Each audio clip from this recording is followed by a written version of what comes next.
In the name of Allah, the Beneficent, the Merciful, to whom all praise is due, whom we forever thank for giving us the Honorable Elijah Muhammad as our leader, teacher, and guide.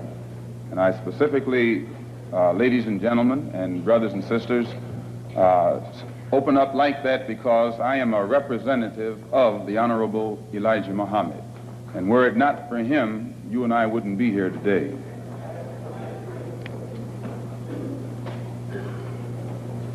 In order for you and me to devise some kind of method or strategy to offset some of the events or repetition of the events that have taken place here in Los Angeles recently, we have to go to the root. We have to go to the cause.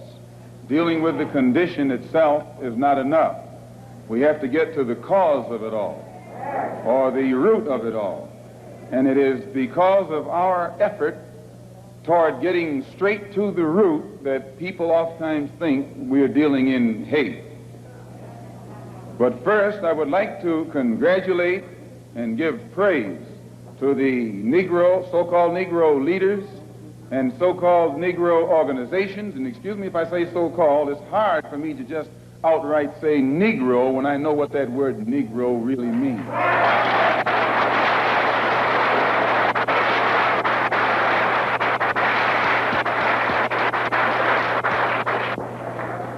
The person whom you have come to know as Ronald Stokes, we know him as Brother Ronald, one of the most religious persons who displayed the highest form of morals of any black person anywhere on this earth.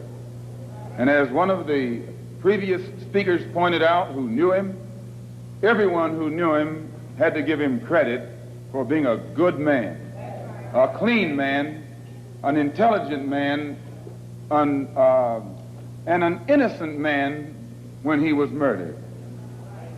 The Negro, so-called Negro organizations and leaders should be given great credit for their failure or refusal to let the white man divide them and use them one against the other during this crisis.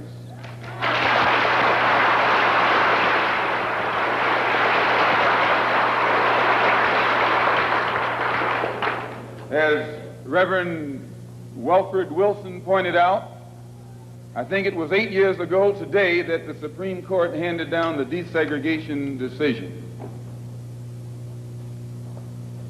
And despite the fact that 8 years have gone past, that decision hasn't been implemented yet.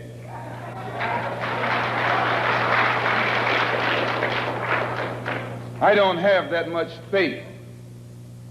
I don't have that much confidence. I don't have that much patience. And I don't have that much ignorance to...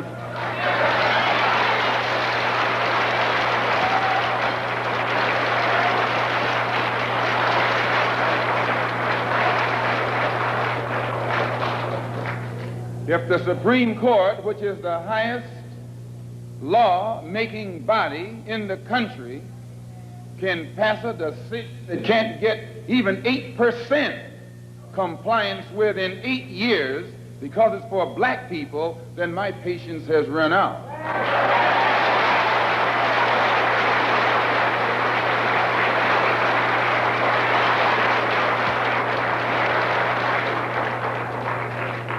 When black people who are being oppressed become impatient, they say that's emotional. Please, when black people who are being deprived of their citizenship, not only of their civil rights, but their human rights, become impatient, become fed up, don't want to wait any longer, then they say that's emotional.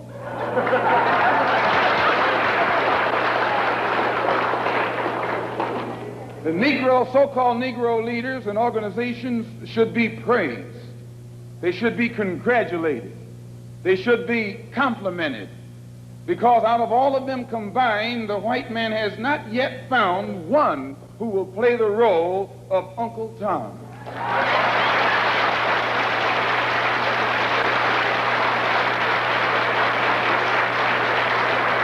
But yet he has found no Tom, no puppet, no parrot, who is still dumb enough in 1962 to represent the injustices that he's afflicting against our people. We don't care what your religion is. We don't care what organization you belong to. We don't care how far in school you went or didn't go. We don't care what kind of job you have. We have to give you credit for shocking the white man by not letting him divide you and use you one against the other.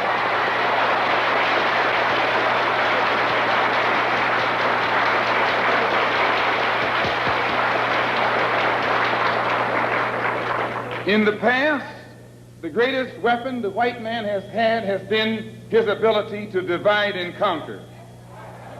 As Jackie Robinson pointed out beautifully on the television last night, 4/5 of the world isn't white. Isn't that what Jackie said?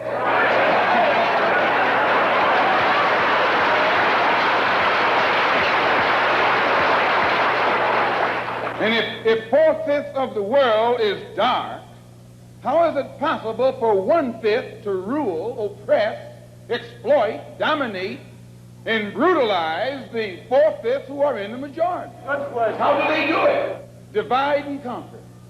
If I take my hand and slap you, you don't even feel it. It might sting you because these digits are separated. But all I have to do to put you back in your place is bring those digits together.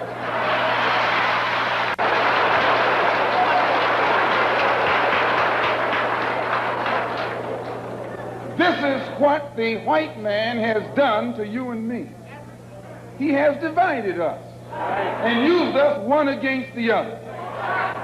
But today, thanks to Allah, you can say thanks to God or thanks to Jesus or thanks to Jehovah, whatever you want.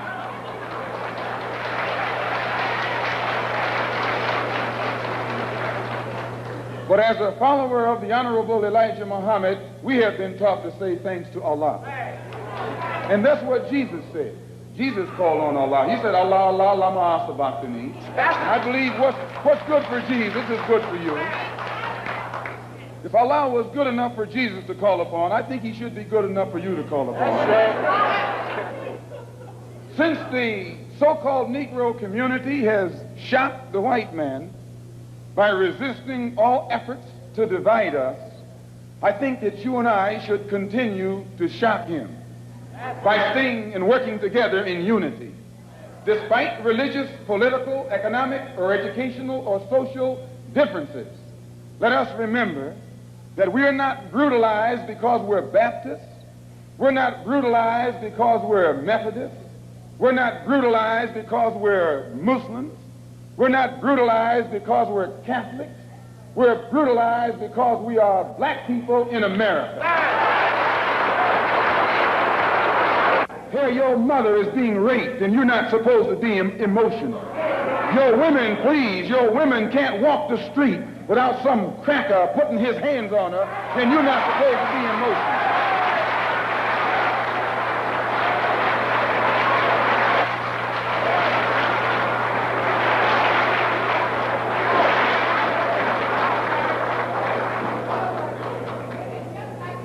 If you say that you're fed up, if you teach the Negro, they don't even know their own name.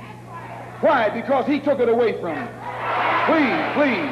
20 million black people don't even know their own language. Why? Because he took it away from them. 20 million black people who don't even know the history of their ancestors.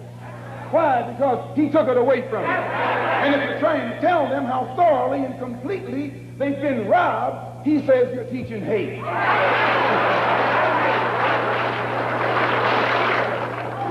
That's something to think about. Today you are coming out of college. You're coming out of the leading universities.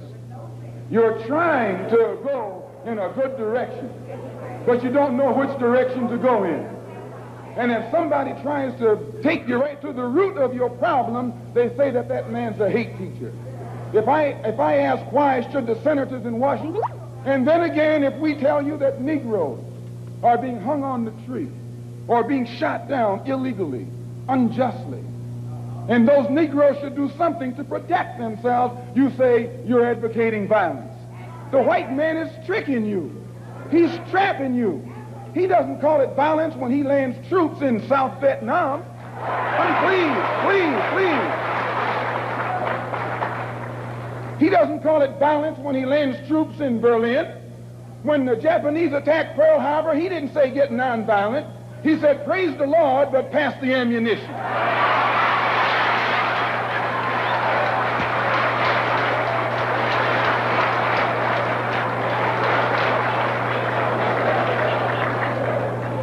But when someone attacks you, when someone comes at you with a club, when someone comes at you with a rope, when someone comes at you with a gun, despite the fact that you've done nothing, he tells you, suffer peacefully.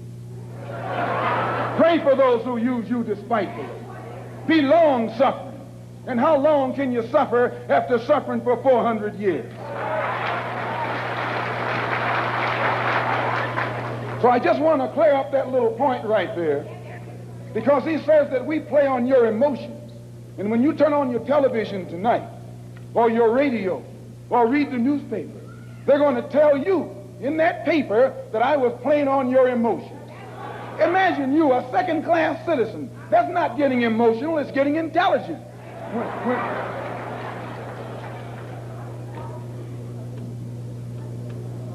And as far as your mayor is concerned, I see you should say their mayor.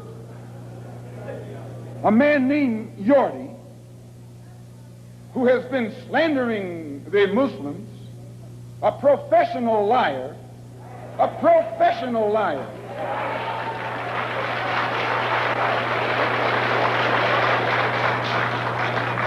who has mastered the art of using half-truths.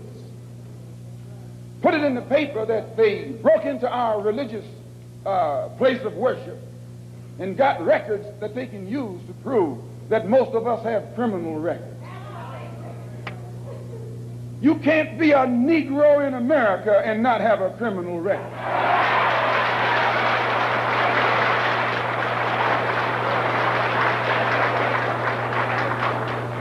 Martin Luther King has been to jail. Please. James Farmer has been to jail. Why, you can't name a black man in this country who is sick and tired of the hell that he's catching who hasn't been to jail. Charged him with being seditious. They put Moses in jail. They put Daniel in jail. Why, you haven't got a man of God in the Bible that wasn't put to jail when they started speaking out against exploitation and oppression.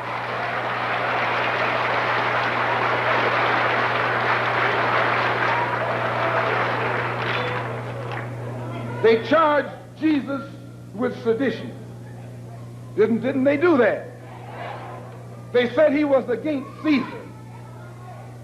They said he was discriminating because he told his disciples, go not the way of the Gentiles, but rather go to the lost sheep. He discriminated. Don't go near the Gentiles, go to the lost sheep. Go to the oppressed. Go to the downtrodden. Go to the exploited. Go to the people who don't know who they are, who are lost from the knowledge of themselves, and who are strangers in a land that is not theirs. Go to those people. Go to the slaves. Go to the second-class citizens. Go to the ones who are suffering the brunt of Caesar's brutality. And if Jesus were here in America today, he wouldn't be going to the white man. The white man is the oppressor. He would be going to the oppressed. He would be going to the humble. He would be going to the lowly. He would be going to the rejected and the despised. He would be going to the so-called American Negro.